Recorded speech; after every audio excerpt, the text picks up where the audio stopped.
믿음에는 성령의 도우심으로 동기부여가 돼요.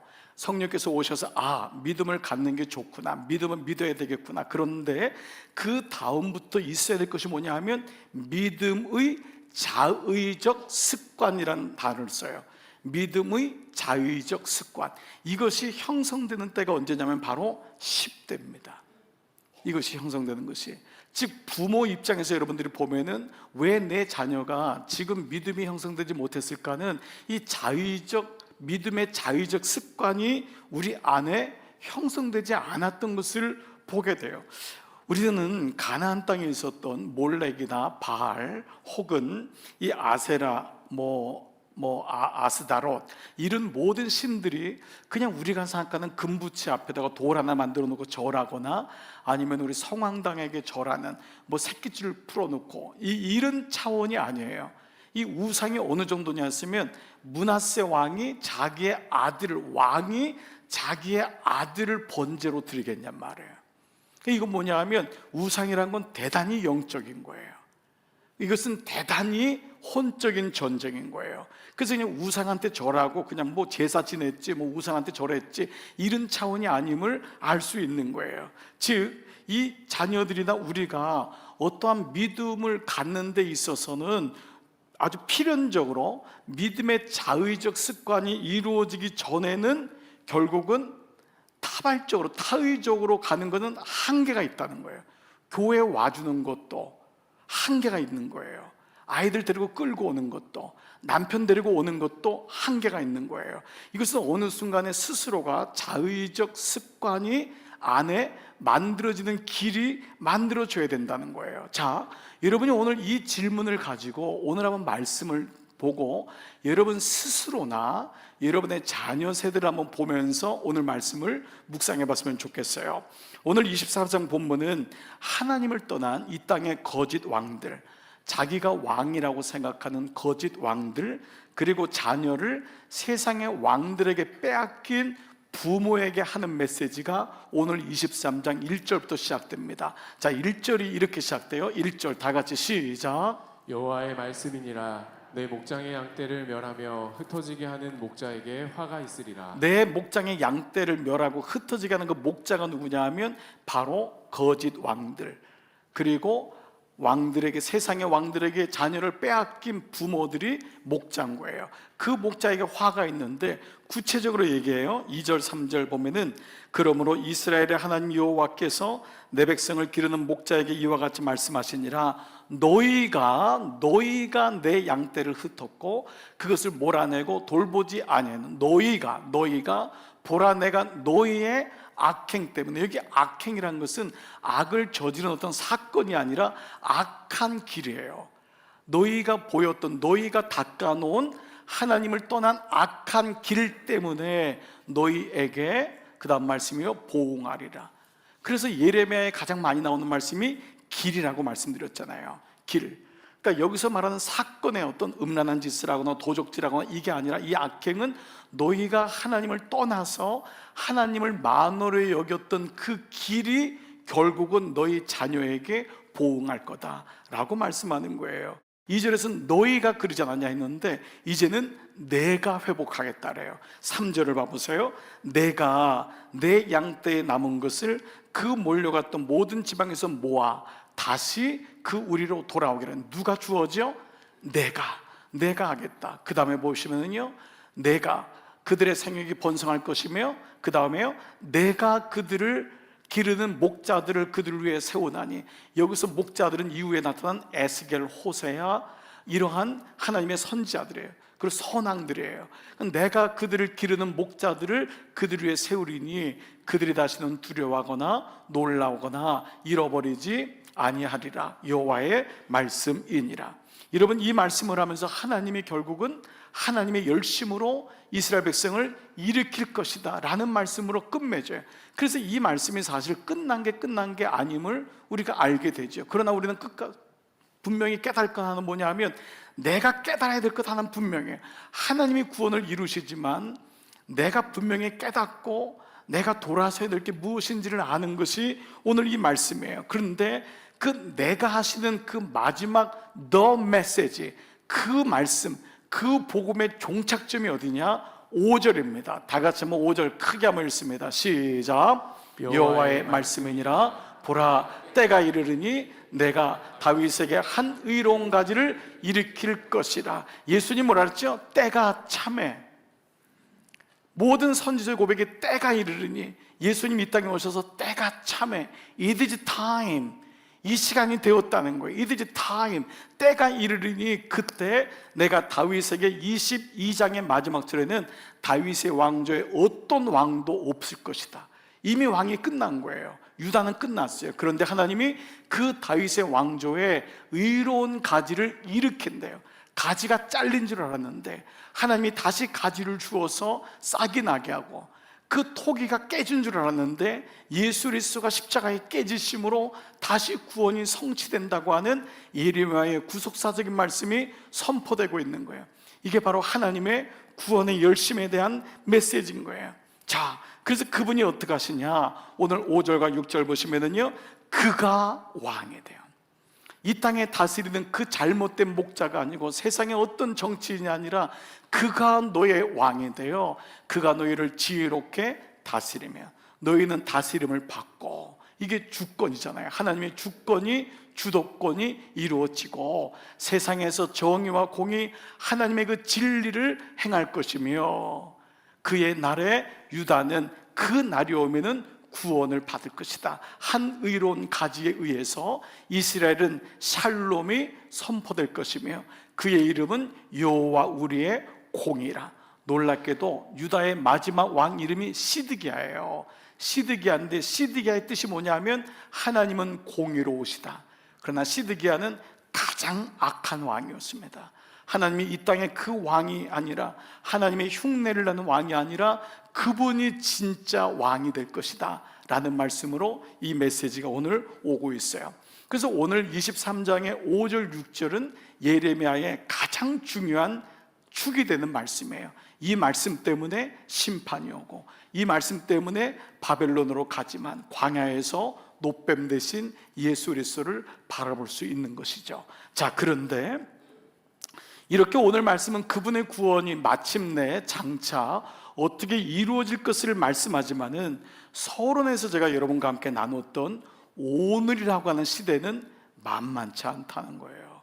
오늘 우리의 가정은, 오늘 우리의 자녀들은, 오늘 이 잘못된 믿음, 부모가 닦아놓은 하나님을 만으로 여기는 그 길로 인하여 이 아이들이 믿음의 자의적인 습관이 형성되기도 전에 타의적인 세상에 의한 영향과 가치관을 받아서 그만 그들이 몰렉, 그리고 바알, 아스다롯, 이 아세라, 이런 모든 세상의 왕들을 지칭하는 우상들의 영향으로 인하여 타의적인 믿음으로 바뀌어버린 거예요. 스스로가 자의적인 습관을 가지고 하나님을 따라가는 것이 아니라 누군가에 의해서 이끌려가는 믿음이 되어서 결국은 살룸처럼, 여호와김처럼, 고니아처럼 사라지는 거예요. 자, 그렇다면 우리 안에 도대체 어떤 부분이, 오늘 이 말씀에 그것이 내 습관이라 습관이 되었다면 어떤 것이 우리 안에 습관이 되었길래 하나님을 떠나가게 될 건가? 우리가 이 말씀을 한번 묵상해 보겠어요. 예수님이 제자들을 파송할 무렵에 뭐라고 말씀하셨냐? 마태복음 16장은 파송장이에요. 그때 16장 6절에 한번 읽어볼게요. 시작. 예수께서 이르시되 삼가 바리새인과 사두개인들의 누룩을 주의하라 하시니. 이게 무슨 말씀인가 했더니 제자들이 사두개인이나 바리새인에게 주는 떡을 먹지 말란 말인가 이렇게 오해합니다. 그러자 예수님이 다시 가르쳐줘요. 그래서 12절에 뭐라고 말씀하자면 그제서야 제자들의 떡이 누룩이 아니요 바리새인과 사두개인의 교훈을 삼가라고. 즉 그들이 가지고 있는 정신세계, 그들이 가지고 있는 하나님을 배역해서 닦여진 악한 길들, 그것을 조심하라고 삼가라고 말씀하신 줄을 깨달으니라. 세상이 만만치 않다는 거예요. 성령 받고 세상 나가면은, 예배에서 은혜 받고 세상 나가면 되잖아요. 근데 그게 아니라는 거예요. 세상에 수 없는 바리새인과 사두개인의 누룩, 교훈들이 깔려 있기 때문에 그것들을 분별하고 보지 못하면은 안 된다라는 것을 보여주고 있는 거예요. 그러므로 내가 성령의 은혜로 내가 예수님을 믿고 내가 주님 앞에 예배자가 되었으면 여러분이 꼭 해야 되고 가르쳐야 될 게 뭐냐면 자의적 습관을 길러야 돼요. 그것이 내 안에 없으면은, 축이 없으면은 결국 세상의 교훈을 향해서 우리는 이길 수 없다는 거예요. 자, 물론 이 무신론은 하나님이 아예 없다, 존재하지 않는다 주장이잖아요. 근데 불가지론은요, 이게 아니에요. 그래서 불가지론을 진화된 무신론이라고 해요. 무신론인 것 같은데 아니에요. 교묘하게 진화된 게 불가지론인데, 불가지론은 하나님의 존재는 믿지만 입증될 수 없기 때문에 난 믿을 수 없다. 하나님이 살아계시면 내게 보여줘. 여러분 그런 친구들 있잖아요. 여러분이 그렇게 전도를 하는데도 야, 하나님이, 내가 하나님 알아, 하나님 있어, 근데 있으면 내게 보여줘. 그러면 내가 교회 다닐게. 예를 들면 이러한 거예요. 그래서 뭐냐 하면 믿지만 믿지 못하겠다는 거예요. 내가 믿지만, 말에 좀 어폐가 있지만 믿지만 믿지 못하겠다라는 거예요. 즉 입증되면 내가 믿겠다. 그래서 불가지론의 믿음에는요, 뭐가 깔려 있냐면 자기의 기준이라고 하는 자기 생각, 성경을 흐르는 자기의가 깊이 뿌리 내려 있어요. 그래서 예수님을 믿지만 자기가 생각하는 거예요. 자기가 판단하고. 자, 이런 것이 이제 깔려 있는데 사실 여기 맹점이 있죠. 자, 그런데 이 불가지론자에게 가지고 있는, 오늘 이 시대가 우리를 흔들고 요시아의 왕인 살룸과 여호와긴 고니아도, 혹 여러분도, 혹 우리의 자녀도 가지고 있는 불가론적 믿음에는 세 가지 특징이 있어요. 첫 번째 뭐냐면 히브리서 11장 6절 말씀처럼 믿음에 대한 개념을 얘기하는데 믿음이란 단어가 거북해요. 이게 첫 번째예요. 오늘 이 시대는 하나님을 믿는다고 하지만 믿는다고 하는 것에는 거북해요. 어떤 거냐면요, 깨닫긴 하지만 믿진 않아요. 예배는 드릴 수 있어요. 예배는 드리지만 사실 그분이 하나님을 믿느냐는 또 다른 차원이 될 수 있어요. 물론 저는 오늘 이 예배에 나오신 여러분들이 다 하나님을 믿는다고 믿어요. 아멘. 믿기 때문에 여러분이 오늘 예배를 드리지만, 혹 여러분들이 이전 모습을 한번 보거나 혹 지금의 모습이라면 이 말씀을 잘 들어보셔요. 그리고 여러분 자녀들의 모습을 보시기 바랍니다. 네가 어려서부터 그 청종하지 않은 것이 내 습관이 되었도다. 첫 번째, 말씀드린 대로 믿음이란 단어가 거북해요. 내가 하나님이 어디 있냔 말이에요. 믿고 예배는 드리지만 하나님을 잊어버리는 것은 하나님의 존재에 대한 믿음이 없기 때문이에요. 세상이 바빠서가 아니에요. 세상이 분주해서가 아니에요. 여러분 아무리 바빠도요, 사랑하는 애들은요, 우리 청년들 보니까요, 매일마다 생각하고 매일마다 전화하고 난리를 치더라고요. 여러분 그게 사랑입니다. 바쁜데, 야 내가 너무 바쁘니까 내가 너를 사랑하지만 그냥 미안하다, 일주일에 한 번만 전화하마. 여러분 이거는 굉장히 사기에 가깝습니다. 그러니까 선수예요, 선수. 수십 명을 세워놓고 이렇게 한 번씩 전화하는 거예요. 잘 이해가 안 되시나 봐요, 여러분. 네, 이 연애를 해보신 분은 아는데, 연애를 해보시면 뭐예요? 막 물그릇에도 그분이 보이고 밥그릇에도 그분이 보이고. 이것도 여러분 잘 이해가 안 되시나 봐요. 네, 3부 때 얘기를 하겠습니다. 네, 3부는 좀 젊은 사람들이 많으니까. 그러나 여러분 옛날 일을 한번 생각해 보자는 말이에요. 사랑이란 거는 바빠서 생각 못하는 게 아니에요. 그분이 항상 있는 거예요. 믿음이란 것이 거북하게 여기는 것은 그분과의 교제가 이루어지지 않아요. 그래서 무엇보다요, 이 믿는 게 왜 단어가 거북하냐면 우리 안에 도사리고 있는 맹신적 믿음에 대한 두려움이 있어요. 그 믿음의 도를 넘을까 봐. 사랑이란 것은 정말 더 깊이 사랑해야지 그분을 만나요. 근데 오늘날 세상에 보여주는 거북한 믿음에 대한 종결이 뭐냐 하면 이 맹신적 믿음에 대한 모습을 보면서 그렇게 될 것에는 두려움이 있어요. 물론 이단이라고 하는 너무도 우리에게 치명적인 사건들이 많았어요. 그러나 여러분 뭐 무섭다고 뭐 안 당볼 수는 없어요. 그렇잖아요. 네.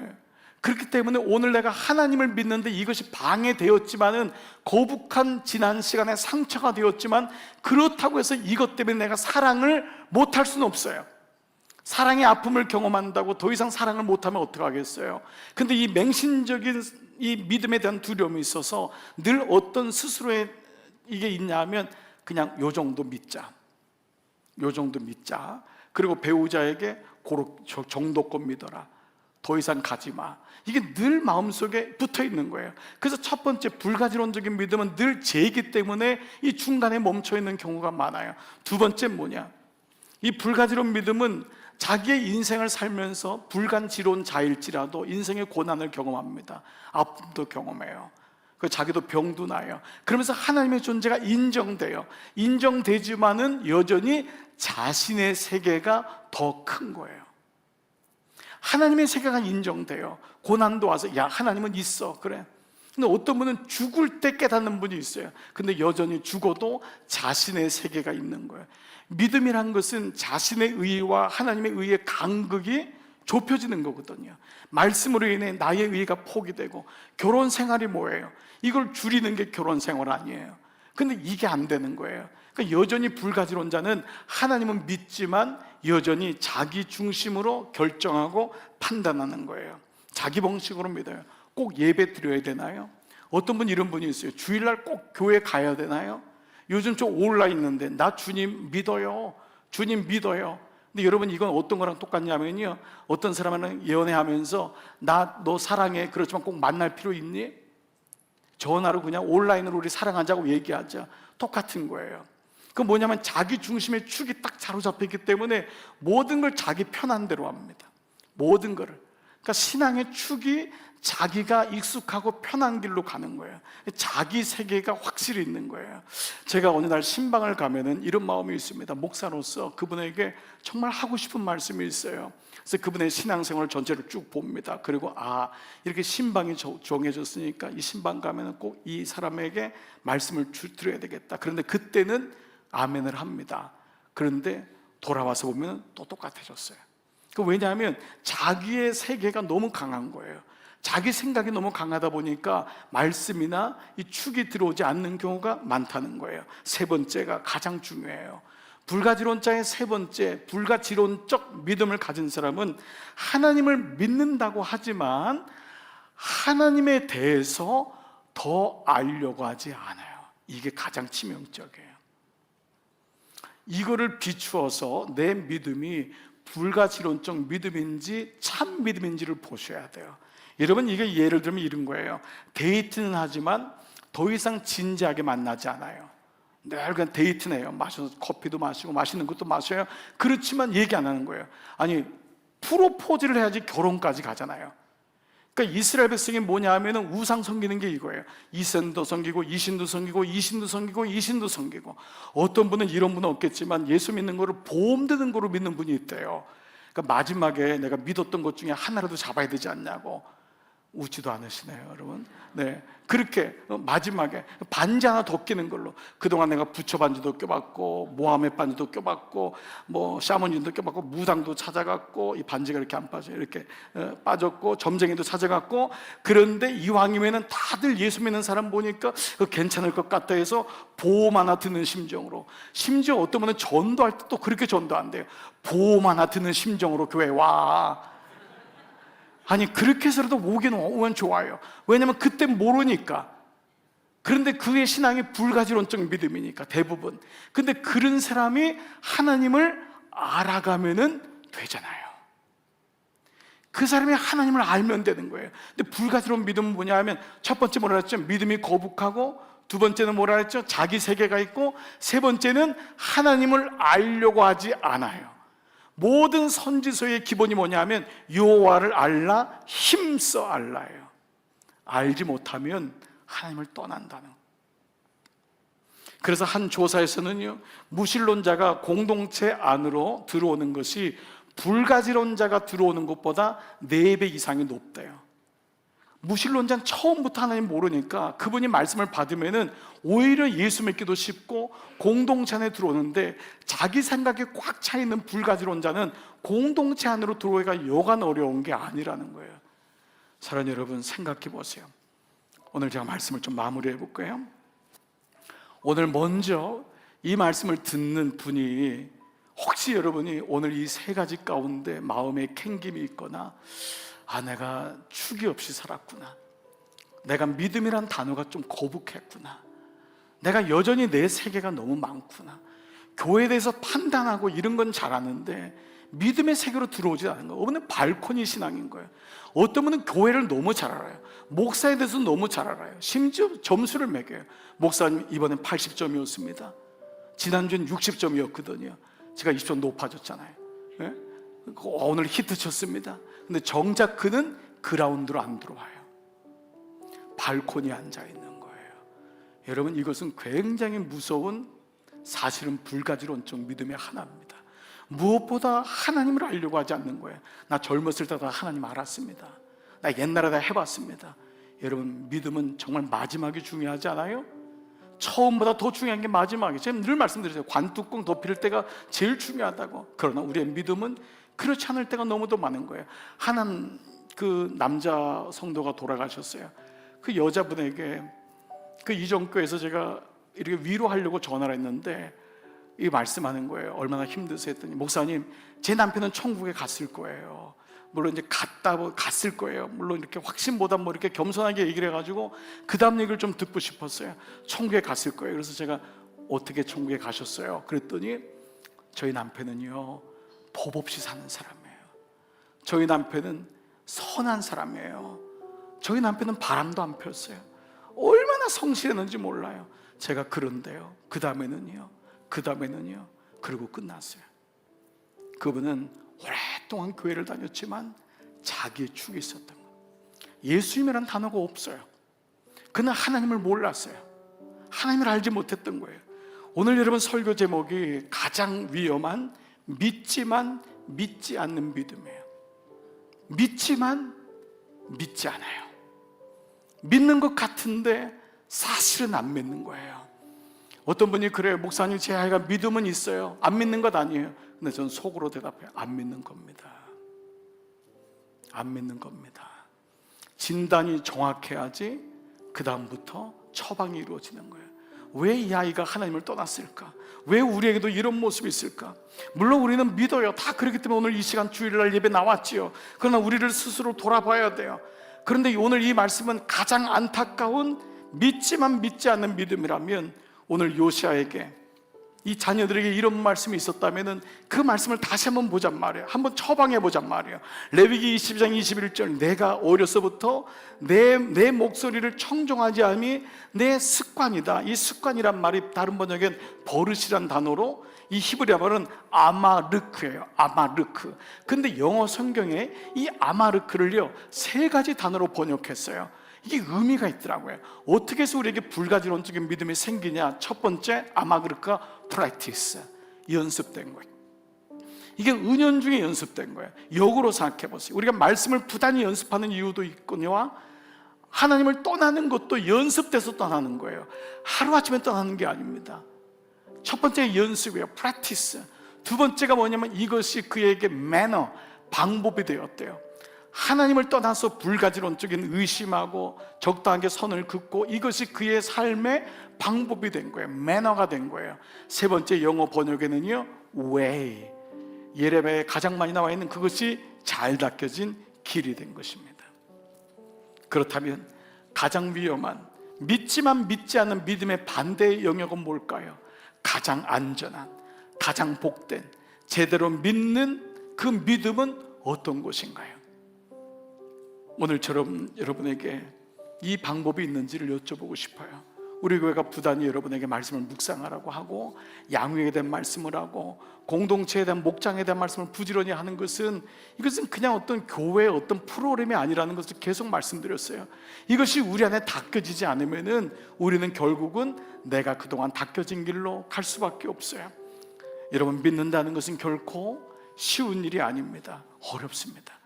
믿기만 하면 천국 간다는 것은, 믿는다는 것이 그렇게 간단한 말이 아니에요. 믿기만 한다는 건 그만큼 어렵다는 거예요. 제대로 된 믿음을 갖는 것이 무엇보다 소중해요. 자칫 인본주의적이고 행위적인 믿음에서 나와 하나님을 알아가는 과정이 여러분에게 있습니까? 저는 오늘 주일도 마찬가지지만 여러분의 한 주간 삶 속에 하나님을 알아가는 시간이 계속 늘어가기를 축복합니다. 하나님을 계속 묵상해 보세요. 그러면 나의 세계가 확실히 줄어듭니다. 축이 하나님의 생각으로 갑니다. 그리고 비로소 우리는 믿음이란 단어가 얼마나 분명한 단어인지를 깨닫게 됩니다. 오늘 이 아침 저는 여러분에게 이 놀라운 은혜가 임하기를 축복합니다. 믿지만 믿지 않는 믿음이 아니라 주님 제가 정말 믿습니다. 이 은혜가 우리 공동체 안에 있기를 주의 이름으로 기도합니다.